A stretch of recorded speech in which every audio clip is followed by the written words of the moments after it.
अस्सलाम वालेकुम एंड जय हिंद एवरीवन। आज का ग्रैटिट्यूड और ट्रिब्यूट जो है वो मेरी grand mother mother in law and for my mother in law. वो बताती हैं कि मेरी जो दादी सास थी वो जब शादी करके मेरी सास आई तो उनको बहुत हेल्प किया करती थी किचन में। सारा काम करने में वो गाइड करती थी और बहुत हेल्प भी किया करती थी। बहुत सारी रेसिपीज़ वो खुद भी बनाया करती थी, लेकिन ग्रेजुअली उनकी हेल्थ ख़राब होने लगी और तो अम्मी करने लगी सारा काम, मेरी मदर इन लॉ। और वो जो दादी सास के बारे में मेरी बताती हैं कि वो बहुत क्रिएटिव थी। अगर मोहल्ले में किसी के यहाँ शादी है या किसी को डिलीवरी होने वाली है तो सबसे पहले कुछ शादी में हमारे यहाँ खान पोश और गोटे पट्टे का बहुत सारा चीज़ बनाया जाता है, जो वो बना करके सबको गिफ्ट करती थी।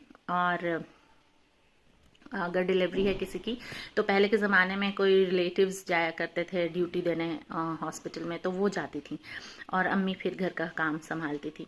तो उन दोनों की बॉन्डिंग इतनी अच्छी थी कि आजकल बहुत कम घरों में ऐसी सास बहू की बॉन्डिंग देखने को मिलती है।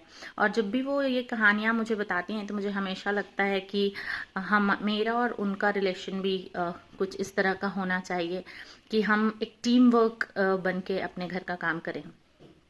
और वो सब बातें 4 साल तक मैंने सुनी उनके मुंह से अपनी सास के बारे में, इतनी अच्छी अच्छी बातें। तो मैंने भी सीखा कि मुझे भी अपनी मदर इन लॉ से बहुत अच्छे से रहना है। और जब पापा की डेथ के बाद वो यहाँ पुणे चली आई तो मैंने उनको सबसे पहले ये गाइड किया था कि अम्मी आप घर का काम नहीं करेंगी, क्योंकि अगर आप घर का काम करेंगी तो मुझे आलस आएगा और फिर मैं जो अपनी रूटीन में हूँ उससे मैं बिगड़ जाऊंगी। तो आप यहाँ आई हैं, आपको जो थोड़ा बहुत छोटा मोटा काम करने का मन करता है, जैसे उन्होंने खुद मैंने उनसे पूछा कि आपको क्या करना है, खाना बनाना और ये सब काम तो मैं आपको नहीं दूंगी, तो आपको क्या करना है। तो उन्होंने कहा कि मैं सब्जी काट दूंगी और मुझे पानी भरने की आदत है, तो मैं टैप से लेके फिल्टर से पानी लेकर के घड़े में भरा करूंगी।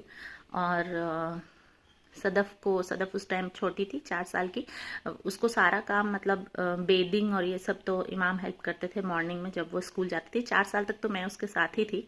उसके बाद जब वो स्कूल जाती थी तो इमाम हेल्प कर देते थे उसको गेट रेडी होने के लिए।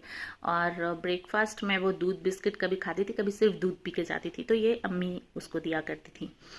और खाना सुबह उठ के 5 बजे मैं लंच और टिफ़िन सदफ का और वही चीज़ लंच में अम्मी खाती थी, तो वो सब मैं बना के जाती थी।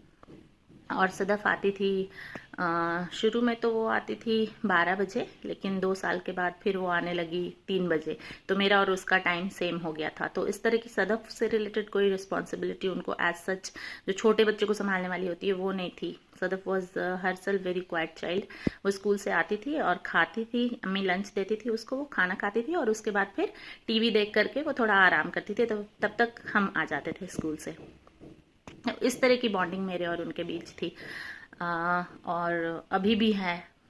बहुत सारी चीज़ें हम एक दूसरे की समझते हैं, वो भी समझती हैं, हम भी समझते हैं, और बहुत सारी चीज़ों को मिल करके करने की कोशिश करते हैं। और जहाँ पे थॉट्स डिफरेंस बहुत ज़्यादा होता है, एकदम एक्सट्रीम, तो उन टॉपिक्स को हम छोड़ देते हैं। ये एक तरीका है हैंडल करने का, क्योंकि ना तो मैं अपनी थॉट्स इतनी एक्सट्रीम लेवल तक चेंज कर सकती हूँ, ना वो कर सकती हैं। तो उन चीज़ों को हम एक दूसरे के ऊपर छोड़ देते हैं कि कैसे हैंडल करना है।